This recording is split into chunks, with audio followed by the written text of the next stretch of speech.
latinidades y por el rumbo que el pueblo mande. Latinidades, afinidades, que sepa el mundo, llega la patria grande. Llega la patria grande, un grito que se expande, el sable que se blande contra el blando y ese plan de dominación y fraude, sin traiciones que defrauden, puños que se cierran para que la convicción se guarde. Latinoamericano, cuestión geográfica, Latinoamérica hermano, integración empática frente a cotización, la concientización de la indignación hacia la digna acción en práctica. Latinidades, afinidades y por el rumbo el pueblo mande. Latinidades, afinidades, que sepa el mundo, llega la patria grande. La patria grande.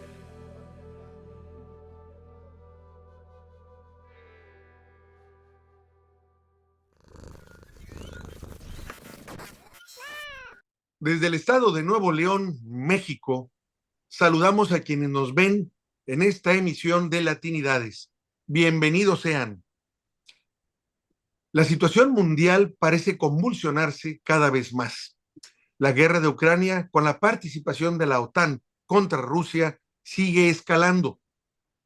El Medio Oriente, con el gobierno del genocida Netanyahu, masacrando al pueblo palestino, con la complicidad de Estados Unidos y sus lacayos europeos, extiende la guerra a sus vecinos. América Latina también está en asedio ante intentos de golpe de Estado en países con gobiernos progresistas, golpes apoyados por Estados Unidos, mientras en los países con gobiernos de derecha, por llamarlos de algún modo, los vemos caer en picada libre en estándares del bienestar de la población. Argentina, Ecuador, por mencionar algunos. Y cómo abren estos mismos países las puertas a las bases militares norteamericanas en su territorio. En fin, para darnos un panorama claro de lo que acontece y hacia dónde podrían ir los acontecimientos, nos hace el honor de acompañarnos un analista de calidad mundial con el que hemos estado ya en varias ocasiones y que siempre es un honor tener entre nosotros.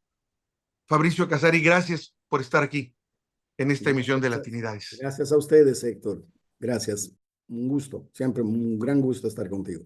No, igualmente, hermano. Mira, la verdad, hay un panorama general de lo que a simple vista se ve. En la situación en Oriente, ya vimos que está bombardeando indiscriminadamente a población civil, allá en Líbano. Hemos visto lo que ha pasado con Yemen, ya no digamos lo que pasa diario con el pueblo palestino, que parece como que la gente ya se acostumbró. Al menos los gobiernos voltean hacia otro lado. Vemos que los están masacrando. Yo creo que en el crimen más grotesco y obsceno que se ha vivido en la era moderna del mundo, porque no digo, ¿qué pasa? Están masacrando niños. ¿Qué pasa? ¿Por qué no hay alguien que diga, sabes qué? Te vas, no puedes estar haciendo más eso. El asunto es saber hasta dónde aguanta la gente, el resto del mundo, ya no digamos los palestinos, y que en ese inter poder masacrar a todos los que se pueda para poder vaciar una población, para apoderarse de sus recursos y sus territorios, como ya se ha visto, ¿no?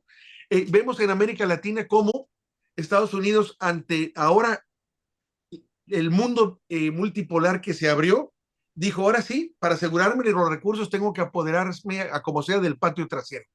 Y vemos cómo Xiomara Castro está teniendo constantemente problemas con un virrey ahí impuesto por el imperio. Le digo virrey porque esa es la actitud de este embajador. Él no va como colaborador.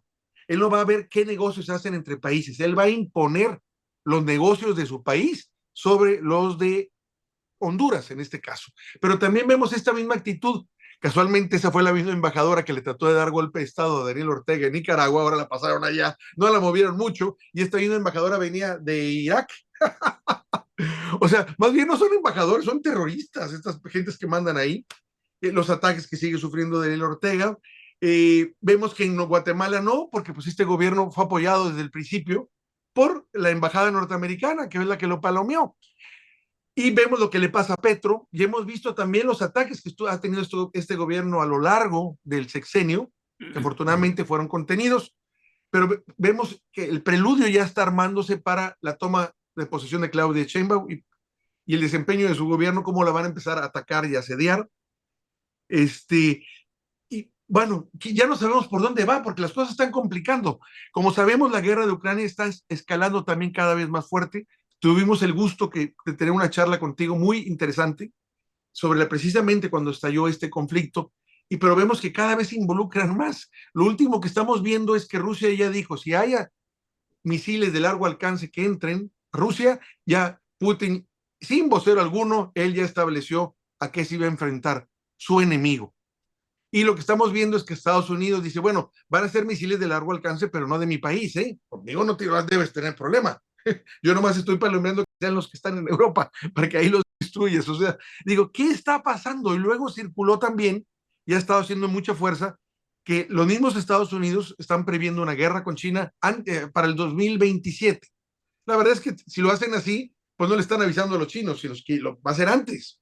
Entonces, ¿qué está pasando? Como que el intento es, ¿cómo armo la tercera guerra mundial lo más rápido que pueda, con la mayor justificación posible y saliendo yo como que yo soy el ofendido y la víctima y que por lo mismo tuve que reaccionar? O sea, no sé qué está pasando y no creo ser el único.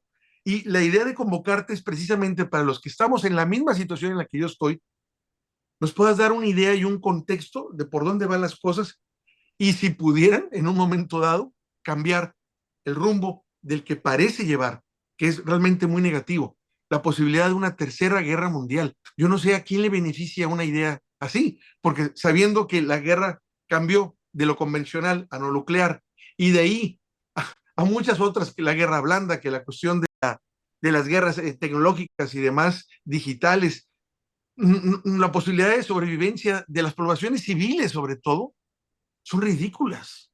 Y que esta no tenga secuelas después por radiaciones, en fin, es terrible. Entonces yo no entiendo en manos de quién estamos y si la idea realmente es solucionar conflictos o la idea es provocarlos, porque yo vivo de los conflictos, no de la solución de ellos. Nosotros estamos en las peores épocas después de los años 30. Es decir, estamos en una época donde hay una dictadura militar internacional mucho más fuerte de lo que fue el nazismo, menos horrorífica desde el punto de vista de la estética del conflicto, pero no menos peligrosa en términos de intención de dominio absoluto con la fuerza del resto de la humanidad.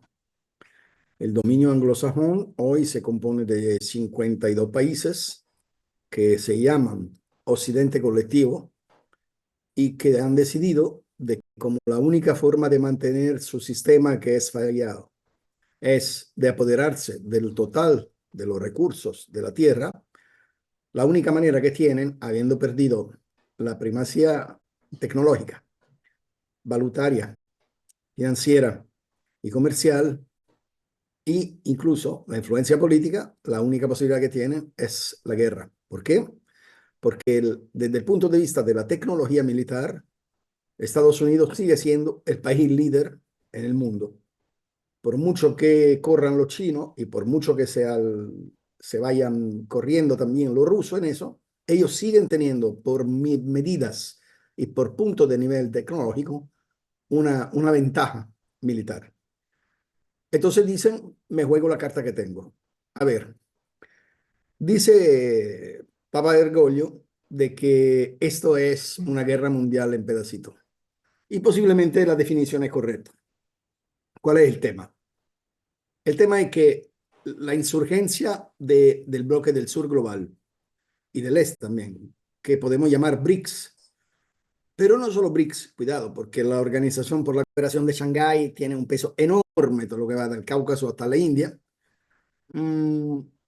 está poniendo en cuestión seriamente el dominio de los Estados Unidos, que yo quiero recordar que se basa fundamentalmente no ya en el dominio político, porque ya nadie le hace caso. Quisiera recordar que Biden durante su presidencia convocó 2 veces el mundo entero a una asamblea por la democracia internacional. Convocó a todos los países del mundo y no llegaron ni a 70 países de 144 presentes en las Naciones Unidas. Hace 20 años esto no se hubiera dado. Te convoca a los Estados Unidos y tú vas a discutir de la democracia en el mundo. Hay una pérdida de influencia política significativa. Pero, ¿cómo se responde a eso? Se responde en la peor de la manera, porque se establece que para tener el dominio total y completo del mundo, hay que hacer 2 operaciones. La primera es una guerra contra Rusia, para derrotarla militarmente o por lo menos debilitarla fuertemente militarmente, para aislarla políticamente, comercialmente, y después cuando se termine con Rusia, ahí sí se puede dar el ataque a China, que sigue siendo el objetivo mayor del capitalismo neoliberal hoy. ¿Por qué? Porque China militarmente, sin apoyo ruso, que deriva también del acuerdo de partenariato militar estratégico que tienen los dos países, China no tiene el nivel y la historia militar adecuada para enfrentarse a la OTAN. Entonces el mundo hoy se presenta en esta forma. El sistema de reglas que ellos dicen, que nadie conoce, nadie ha leído, nadie sabe dónde quedan, pero se intuyen que son dos las reglas fundamentales del sistema de reglas. La primera es que el Occidente es el dueño del mundo y la segunda es que los Estados Unidos son los dueños del Occidente. Entonces, me conviene de que todo lo que se opone a esto tiene que ser derrotado, eliminado.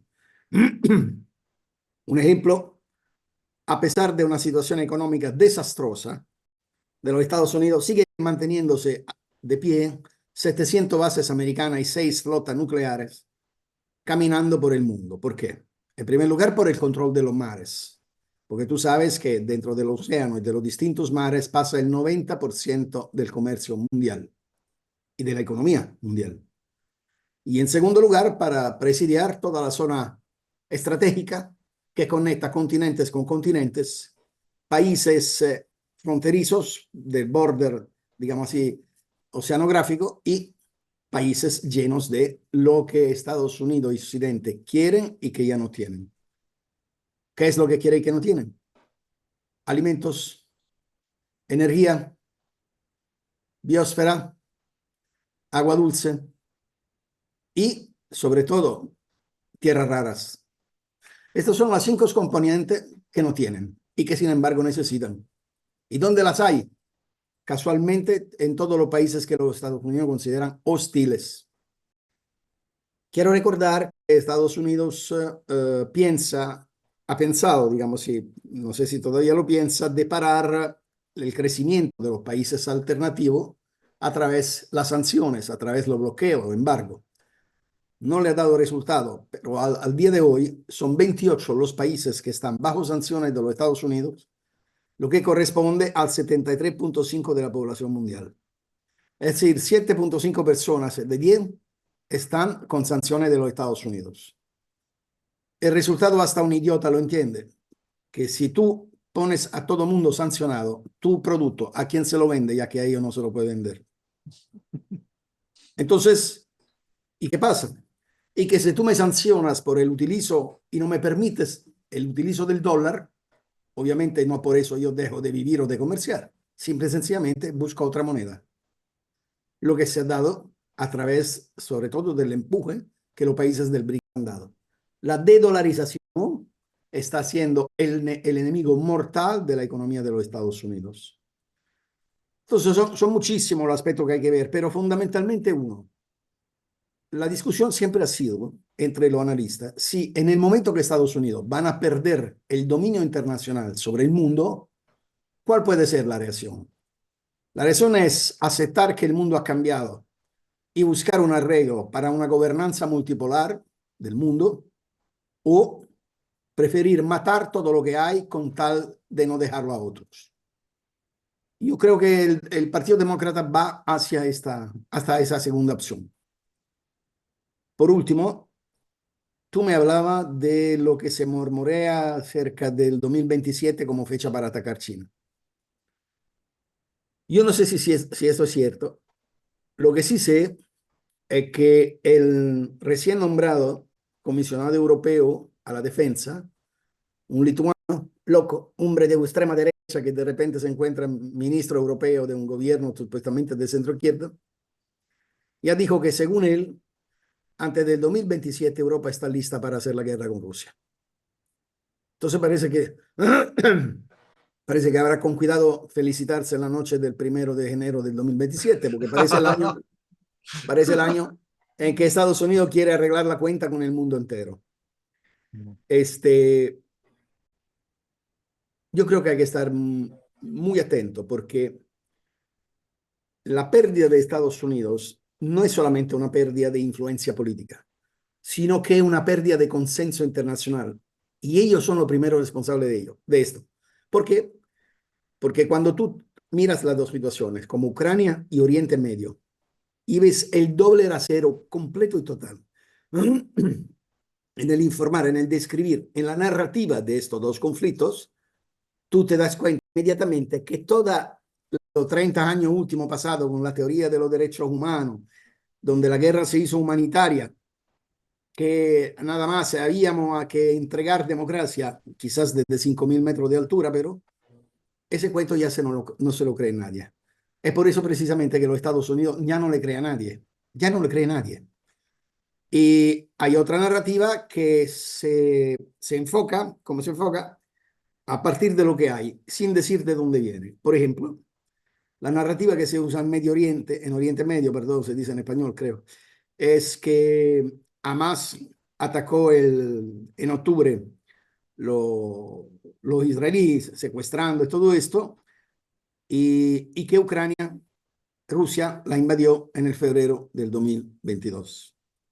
Pero se evita de decir de que esos 1.000 muertos israelíes, de lo cual nunca ha habido seguridad completa en los números y en la manera, esto no es nada comparado a los 2.000 muertos cada año que los palestinos pagan desde 1973. Uh-huh. Y que eso es un episodio, por bárbaro que sea, porque de ninguna manera yo puedo estar de acuerdo con que tú atacas a inocentes, a civiles, mientras que estoy muy de acuerdo si tú atacas a militares, porque es una fuerza de ocupaciones y el derecho internacional te da toda la prerrogativa de empujar las armas contra ella. Pero si ataca a los civiles es otro cuento, no me va a gustar nunca.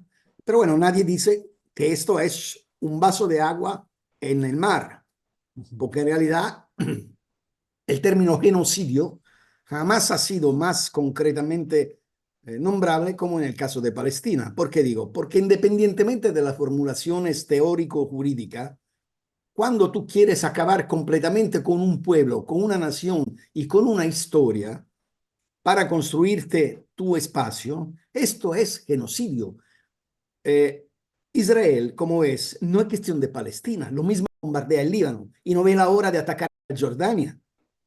Porque el tema de Israel es esto, del río al mar. Yo quiero todo ese territorio que está incluso lleno de recursos, porque ahí debo de fundar lo que ellos llaman la Eretz Israel, la grande Israel, que es, recuerdo a quien nos está escuchando, ser el único país al mundo que no tiene fronteras y no tiene constitución, que por algo significa.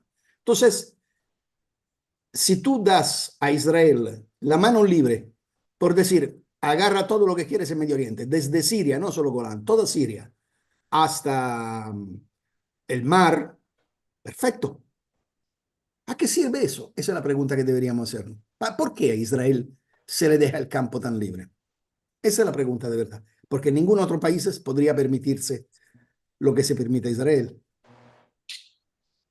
Pues yo lo entendería realmente como que, mira, te voy a comentar una anécdota que Mano Pineda es el representante, es del Partido Comunista en España, y él es el representante ante la Comunidad Económica Europea para Palestina.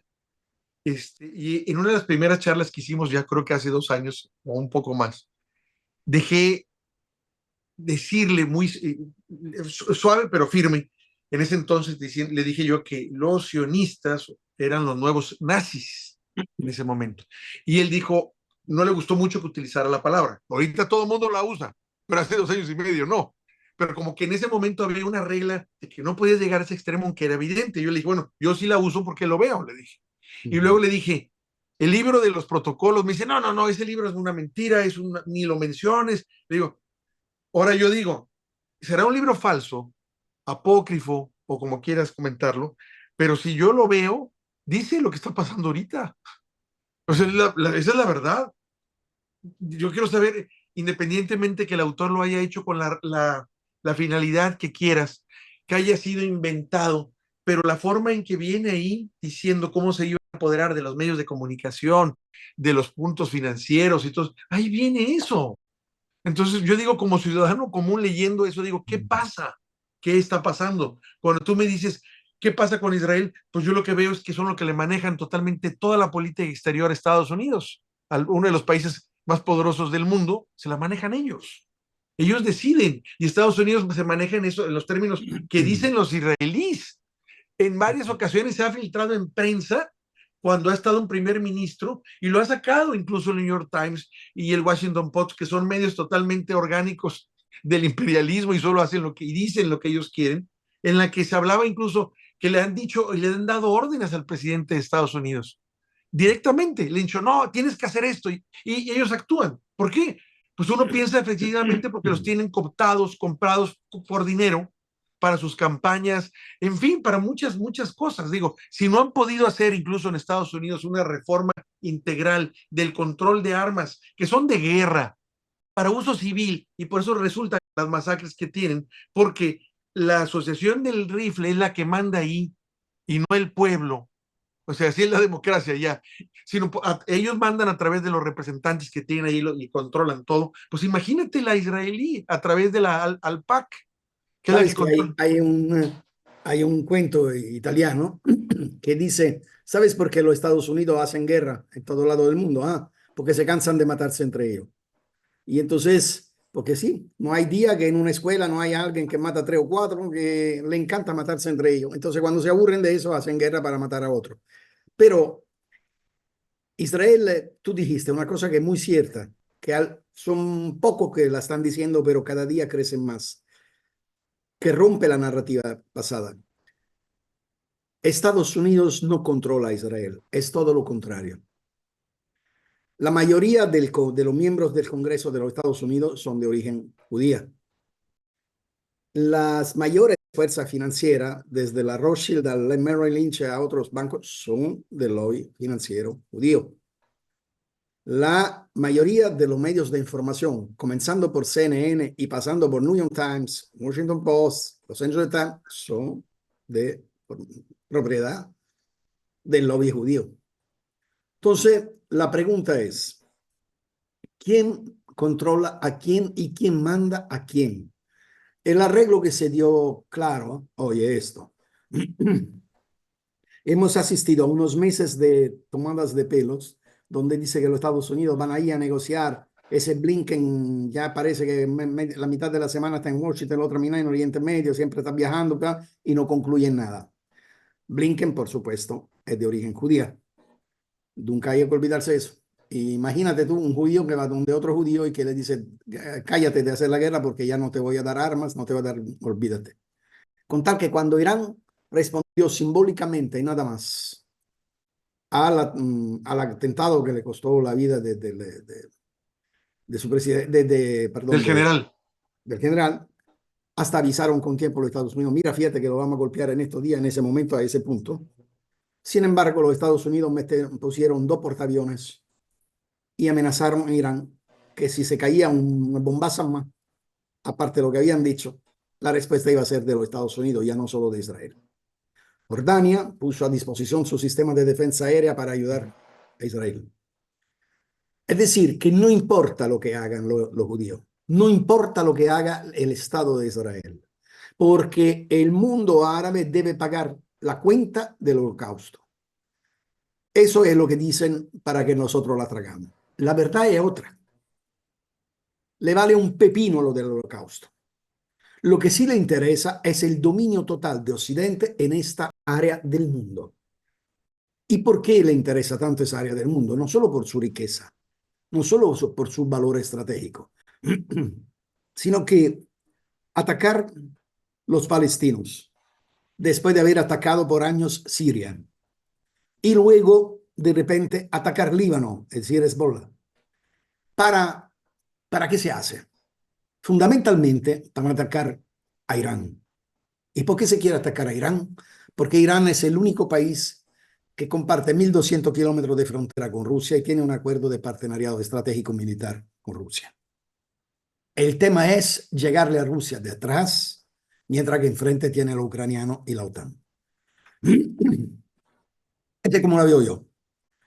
Y la oportunidad de llamar a Irán a un conflicto que Irán no está en capacidad de aguantar, a pesar de lo que dice, Significa, muy concretamente, poner las condiciones para llegar a tomar el control de esa parte del Golfo Pérsico, referido particularmente al estrecho de Hormuz, controlado hoy por los iraníes, donde transita el 45% del petróleo mundial todos los días.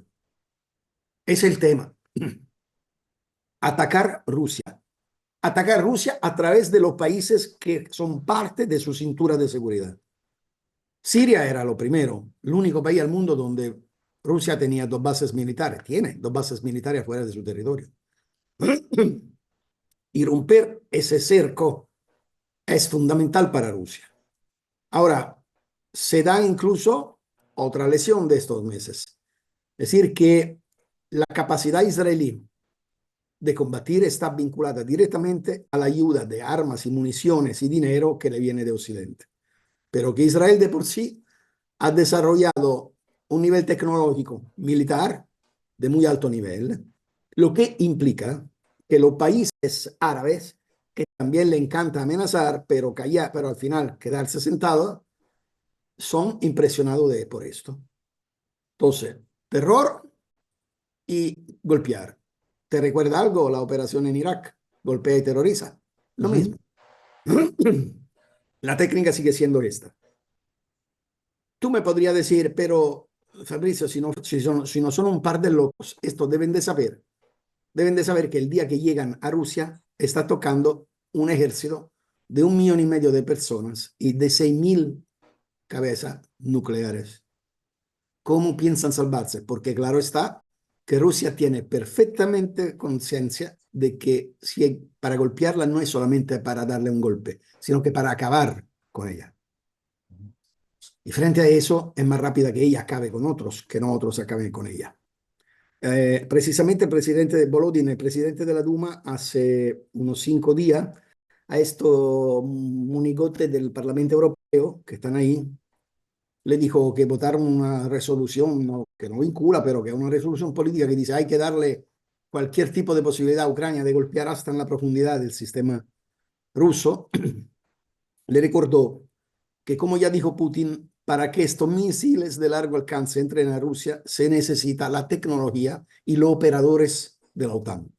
Se necesitan los satélites de OTAN que individúen el objetivo y se necesita el sistema de puntuación y de lanzamiento de OTAN. De por sí, los ucranianos solo podrían dárselo en los pies a buscar si le machuca el callo. Si esto se da, quiere decir que OTAN está directamente comprometida en las operaciones militares, ya no en la asistencia financiera y de insumos, sino que en la operatividad militar. Entonces sería una guerra. Y el presidente Volodin le recordó al europeo que el Sarmat, el misil que se va desde Kaliningrad, desde la región de Kaliningrad, emplea 3 minutos y 20 segundos para llegar a Estrasburgo, donde está el Parlamento Europeo. En esos 3 minutos no le da tiempo a quien se está cagando de miedo ni de levantarse el pantalón y correr afuera. Entonces, el tema es, ¿de verdad que tú quieres ir a desafiar el oso? Pero Rusia seguramente no va a dejar que tú la destruyas. Y la diferencia entre los rusos y los árabes es que los rusos tienen centenares de años combatiendo y repeliendo cualquier invasión. No hay nadie que pueda decir, yo gané a Rusia en el campo de batalla. Nadie en la historia. De casi todo puede decir Rusia, yo lo gané. Por lo que tiene que ver el europeo sería suficiente de Federico Barbarossa hasta Hitler, pasando por Napoleón. Acabaron a Rusia. Entonces, la pregunta es, en lo que tú me decías al comienzo, de los gringos que le dicen, armémonos y váyanse, ¿eh? Es decir, démosle todo eso, pero que lo hagan ellos. ¿Por qué?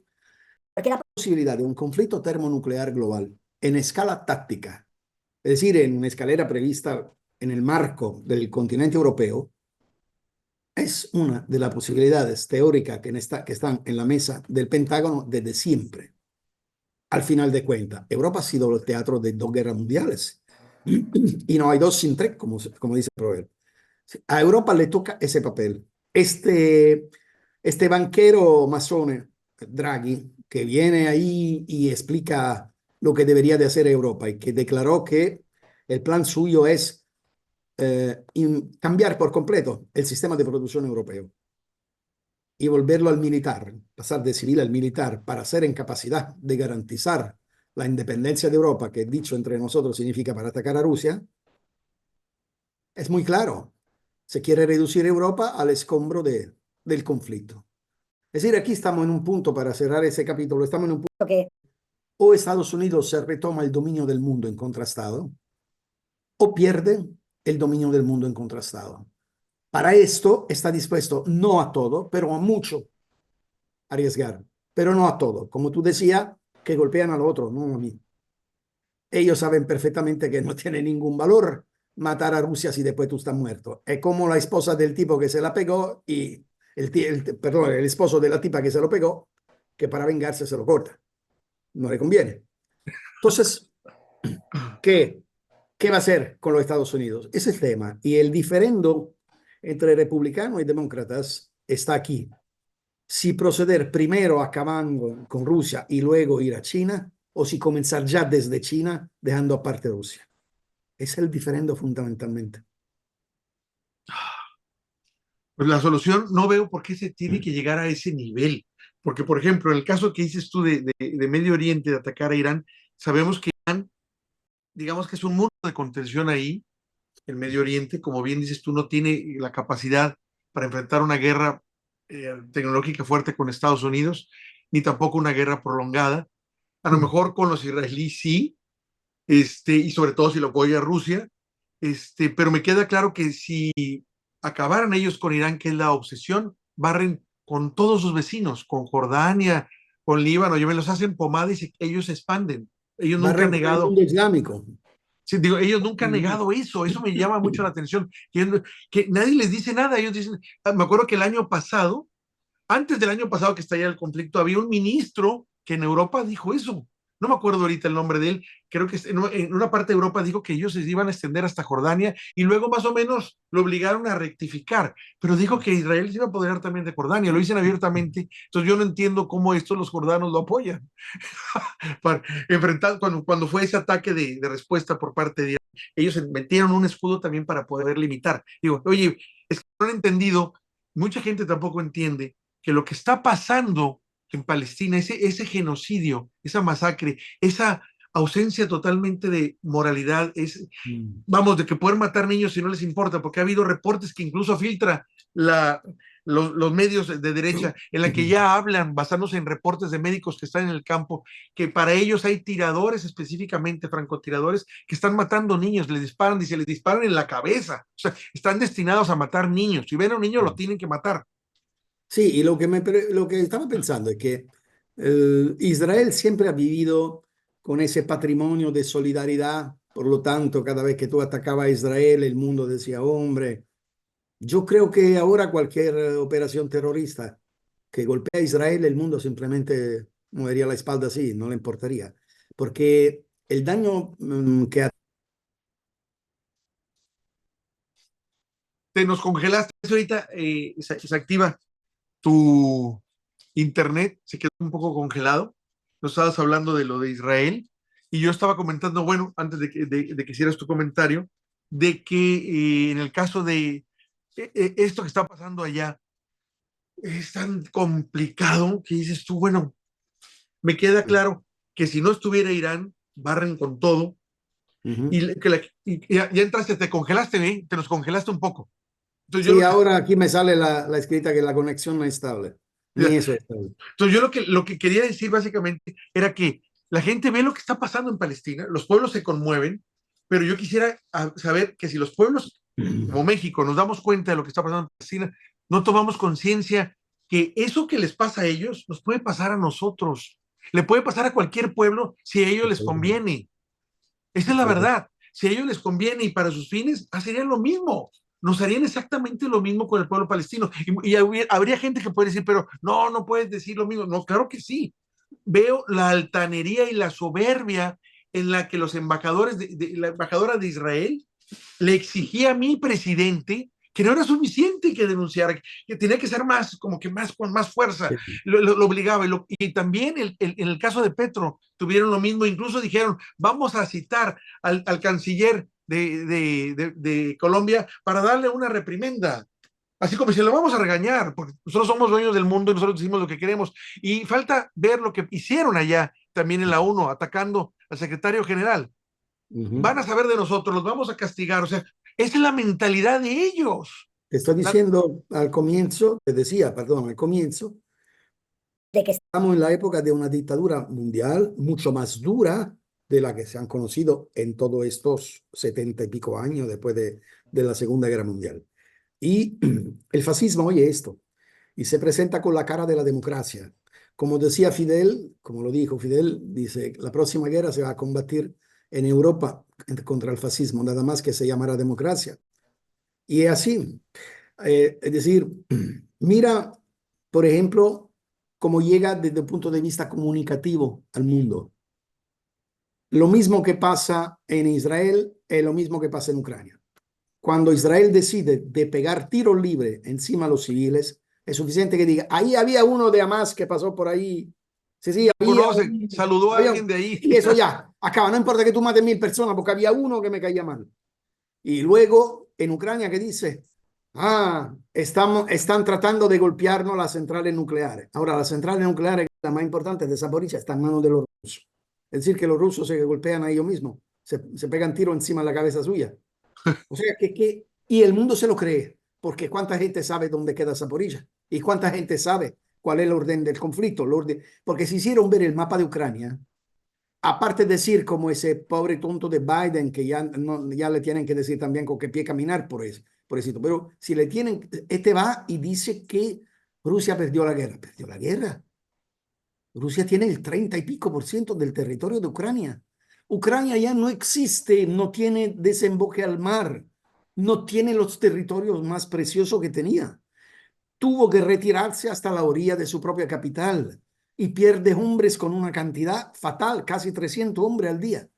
Ya ni que vayan buscando los abuelos, tendrán gente para ir a combatir. Entonces, tiene que pierde. Pero ¿cuál es el hecho? El hecho es que el tipo viene, Biden, y dice, Rusia está perdiendo, y todas las columnas de los diarios después, del día después, sí, Rusia está perdiendo. Es mentira, es simplemente una mentira. Pero que tienen que decir que un país solo le está ganando a los 27 países de OTAN más Ucrania. Lo interesante desde el punto de vista del análisis es cómo va cambiando la OTAN, porque lo que queda claro es una cosa. Esta guerra, estos últimos 10 años, pusieron a la luz lo que ya venía desde el 2018, de la Conferencia Atlántica. La OTAN es el representante único del occidente colectivo, el representante político, no solo militar. Entonces, ¿qué conlleva eso? Conlleva que el Pentágono tiene directamente el mando del mundo. Cuando la señora Laura Richardson, la general, anda y se toma Ecuador sin haber sido elegida nunca, pero ella es la presidenta de facto de Ecuador, eso te dice quién manda y quién no manda. Y cómo va cambiando la OTAN es interesante, porque la OTAN está cambiando su dispositivo militar en Europa. El país que dirige la OTAN hoy en Europa se llama Inglaterra. Y los países la punta de lanza de los países son exactamente Polonia, Lituania, Estonia, Rumania. Estos son los países que serán el ariete del ataque por la próxima guerra a Rusia. Y luego, entonces, desde luego, el cambio es en la frontera oriental. Ya no se discute de la posible defensa del sistema occidental, sino que de la defensa oriental. ¿Por qué? Porque se cae el cuento histórico que los Estados Unidos iban a proteger Europa. No. Es Europa que protege los intereses de los Estados Unidos. Y la carne de cañón que se necesita tiene que ser europea. Y como difícilmente va a convencer a Francia, Alemania y Italia a ir a combatir por simple y sencillamente garantizar tu punto y medio de ventaja en la economía mundial, en el dominio mundial, pero sí lo puede hacer con estos rechazos humanos que son todos los aliados históricos del nazismo en la Segunda Guerra Mundial. Es decir, como te repito, Estonia, Letonia, Lituania, Polonia. Hubo ciertos papeles también en Hungría y cierto papel lo tuvo también Croacia, pero estos tres, los bálticos, son lo principal y son lo más exaltado, rusofóbico y nazi, exactamente como lo ucraniano. Entonces, ¿qué hicieron los Estados Unidos? la continuación de lo que hicieron al final de la Segunda Guerra Mundial, cuando salvaron toda la mayoría de los oficiales alemanes, lo metieron como heridos dentro de la ambulancia para sacarlo y llevarlo a salvo. Lo mandaron en América Latina, casi todo, la mayoría. Primero en Estados Unidos, luego en América Latina, particularmente en Uruguay, Paraguay y Argentina. Algunos en Chile primero. Y entonces salvaron el nazismo. Y hoy le están dando otra vez al nazismo la posibilidad de resurgir y de desarrollar su papel histórico, mover guerra a la Rusia, porque todo lo imperio de Occidente, no importa de qué idioma hablaban, si alemán o francés, cualquier imperio occidental nace y vive solo si mata a Rusia, si no, no. Y eso sigue siendo el desafío militar y de poder que existe desde hace 2 siglos, 3 siglos. No cambia. Simple y sencillamente, si no lograron cuando la guerra era de bayonetas, no sé cómo lo van a lograr con las testatas nucleares. Eso sí es un detalle quizás a que no han pensado. Pero sí, la verdad es que esa modificación de la estructura militar y política de la OTAN conlleva el fin del mando político del Occidente, sino que el mando militar del Occidente. El Occidente ya no se presenta como por una perspectiva de democracia, de modelo socioeconómico, de modelo cultural, sino que se propone nada más como imperio militar. Y esto es absolutamente evidente en todo lo que se está dando. Vale también la redundancia, el rearme de Japón. Japón tenía prohibido por constitución poderse armar que no fuera por mera defensa. Desde ya hace 2 años se ha ido modificando, se ha ido cambiando, ha sido cambiada la constitución y ahora Japón se está armando con y nunca en la historia, con armas de los Estados Unidos, obviamente, porque el juego siempre es el mismo y yo propongo la desestabilización con la cual te obligo a armarte y obviamente las armas son las mías, si no, no vale la pena el juego. Entonces hoy en Asia, para estar listo, ¿por qué se arma Japón? En preparación de lo que será el ataque militar a China, que tendrá que contar con Corea del Sur, Japón y Filipinas. Esto es el escenario. El escenario que tienen adelante esto es del doctor Stramamore. El escenario que tienen adelante esto es la guerra mundial a todos los niveles. No puede ser de otra cosa, porque no tienen otro recurso para llegar a ser lo primero. Al final, y te cierro, en un mundo donde el 99% no tiene lo que tiene el 10% y donde ese 10% es gringo, es normal que tarde o temprano el 99 dice, basta ya. Y yo sé que al sistema le sobra gente, porque para el dominio internacional de los Estados Unidos hay demasiados seres humanos circulando. Ellos se conformarían perfectamente con 4.000 millones y estamos en 8. Y no ha servido de la nada exportar las cadenas industriales de producciones para quedarse ellos con los servicios financieros, porque llega el momento que acciones, obligaciones y títulos de seguros y no se ponen en el plato, no se construyen computadoras, no se construyen celulares, no se mete gasolina en el carro. Esto hay que irla a buscar ¿dónde? Afuera. Entonces hay que ganarte afuera. Pero ¿cuál afuera? Afuera es hostil, porque la mayoría de las tierras raras están en China, en Venezuela, en Congo. La mayoría del petróleo está ¿dónde? Primer lugar, Rusia, segundo productor mundial de petróleo. Y Arabia Saudita, que era el primero, ya no está aliado con los Estados Unidos, no como antes por lo menos. Segundo, el primer productor del mundo, gas, es Rusia. Hay mucha producción también en los países árabes, cierto, como Argelia y también como Bolivia. No hay ningún país que sea amigo, que esté dispuesto a entregarle el propio producto a los Estados Unidos de forma barata, casi pidiéndole perdón. Perdóname que pego un brinco a Latinoamérica, pero, Iba a tocar el tema, iba a tocar de Latinoamérica. ok, ¿qué pasa? ¿Por qué Maduro, el otro día me lo preguntaron en una transmisión de radio, ¿por qué Maduro es visto como así, como el enemigo? Le dije, es cuestión de horas, y me dijeron, ¿por qué? Es que mira, le digo, el petróleo que sale de Arabia Saudí se pasa por Hormuz y llega a Estados Unidos, tiene 44 días de navegación. Si partiera de Orinoco, tendría menos de 4 días. Un día de navegación vale $800.000. saquen su cuenta. Así de sencillo. Si Maduro viviera en Arabia Saudí y el rey viviera en Venezuela, el problema no se pondría. Sin embargo, esto es. Y si el mayor productor de agua dulce, el mayor detentor de agua dulce de todo el hemisferio se llama Venezuela, y si el mayor productor de tierras raras y de minerales raros y de oro se llama Venezuela, y el mayor yacimiento de petróleo, si se junta el convencional con el convencional del mundo, es Venezuela, obvio que Maduro es un problema. Si no, sería un recurso. Entonces, lo que tenemos que entender es esto: esa guerra se está dando porque los Estados Unidos necesitan de todo lo que no tienen.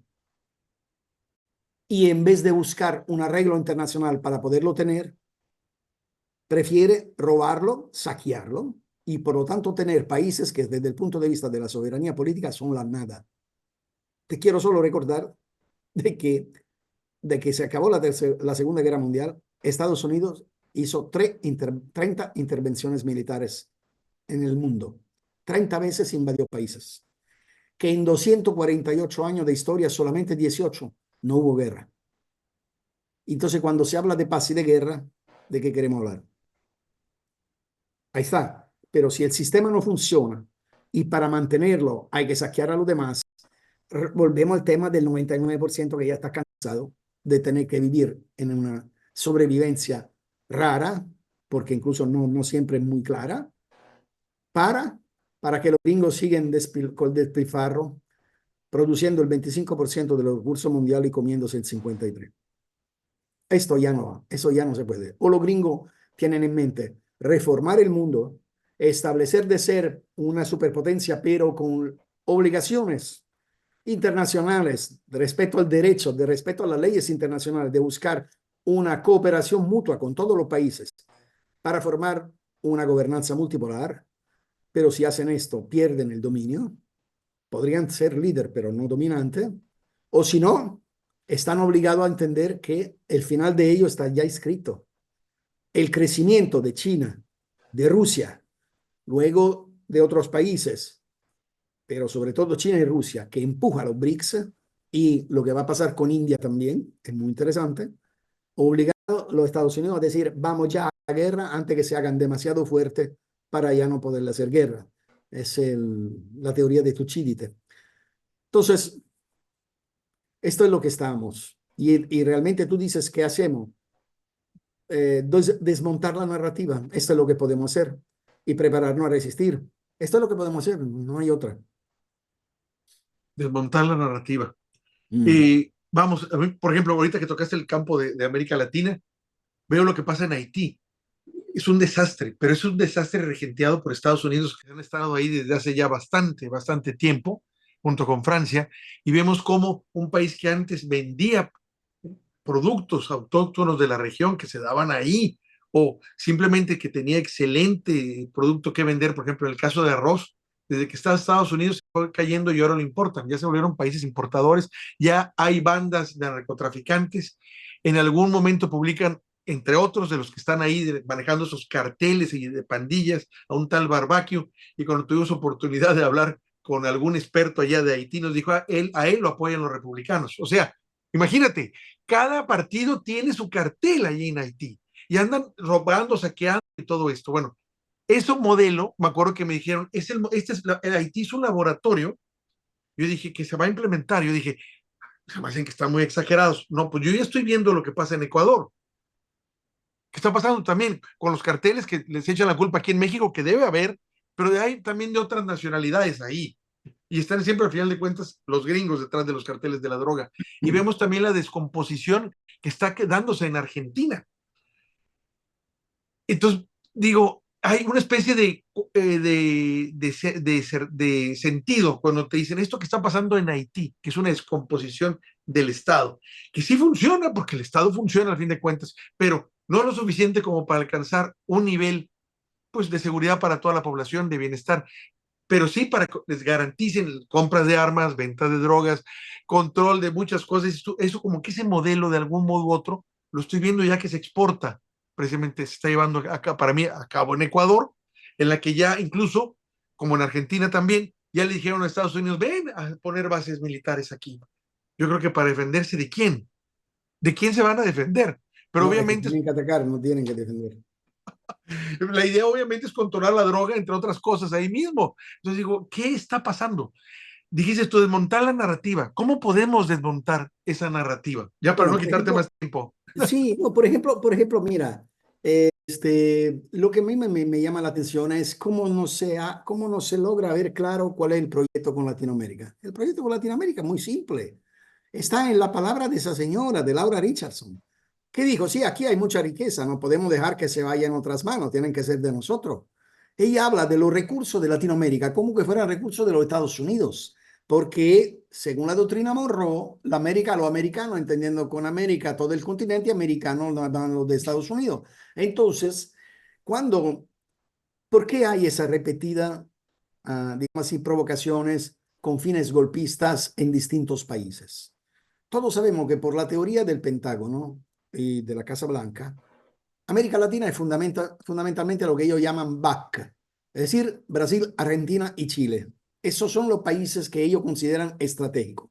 Sin embargo, hay otros países que tienen un valor añadido de mucha importancia, que son Perú, Ecuador y Colombia.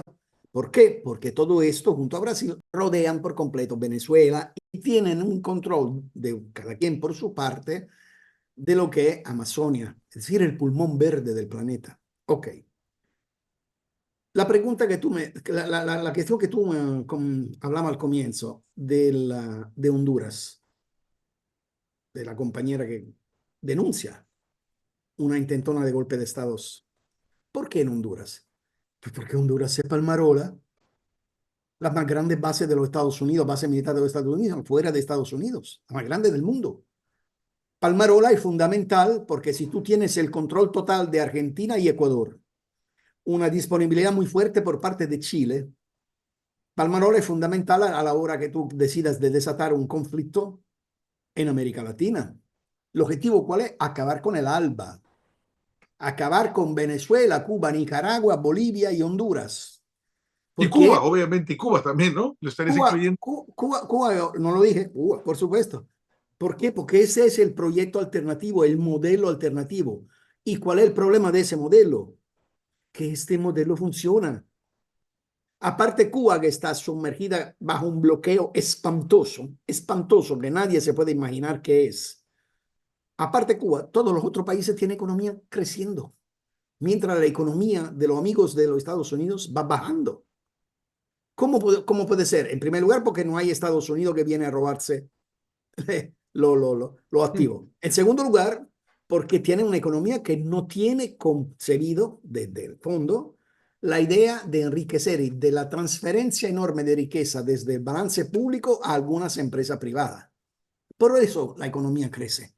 Porque no es que en Nicaragua o en Venezuela coman más de lo que comen en Chile. Simple y sencillamente, en estos países, los recursos públicos están destinados a las obras públicas.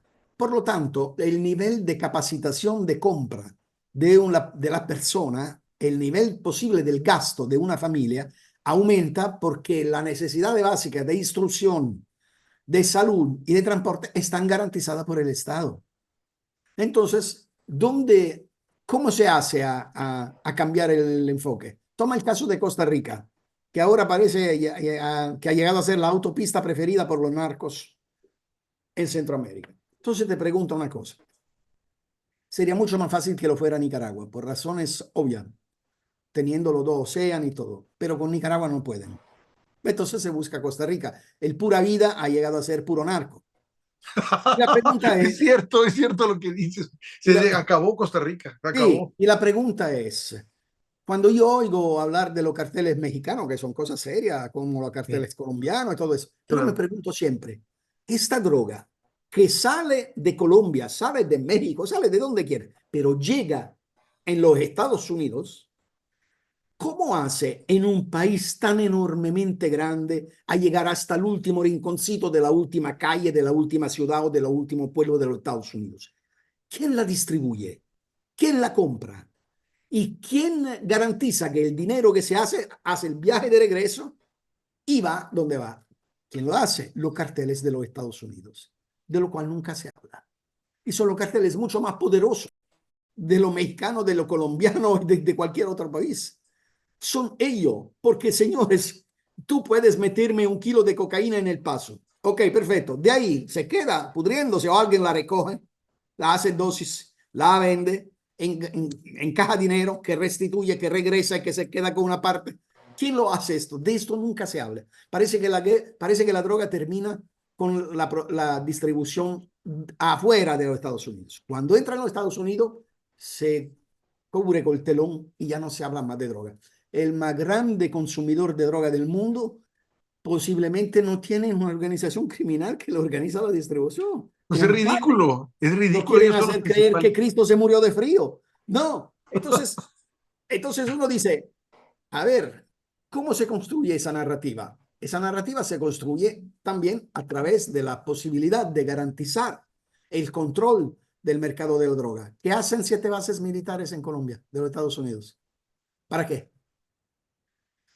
¿Y dónde comenzó a ser enemiga Bolivia, sino cuando cerró la puerta a la OEA, a la DEA, perdón? Y si la DEA ya no tiene poder de control de recaudación de droga, y como para poder financiar la Covert Dixon de los Estados Unidos en la vuelta del mundo, porque no pueden ir al Congreso a pedirle dinero por toda la chanchada que hacen, cuando eso no se da, entonces ahí hay carteles, ahí hay desorden en América Latina, ahí tiene que poner mano. Y ahí viene la amenaza de golpe de Estado.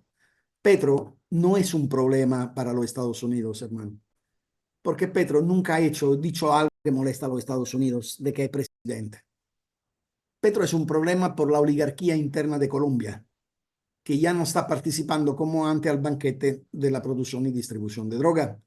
¿Por qué? Porque tienen un tope dentro del sistema político, que no es completamente en la mano de los narcos. Eso es el único problema, pero es un detalle, diría yo. Donde el problema se pone muy serio, muy grave, es en Venezuela, es en Cuba, es en Nicaragua principalmente, donde no hay manera, porque eso sí son muros de contención por el negocio de los Estados Unidos con la droga. Entonces ahí se suma el hecho que Rusia y China están profundamente entrando en lo comercial y en lo militar de estos países. Y lamentablemente tú me dices, ¿cómo haremos? En Europa la izquierda está completamente muerta y enterrada. Lo que se llama izquierda en Europa se llamaría derecha en todo el resto del mundo.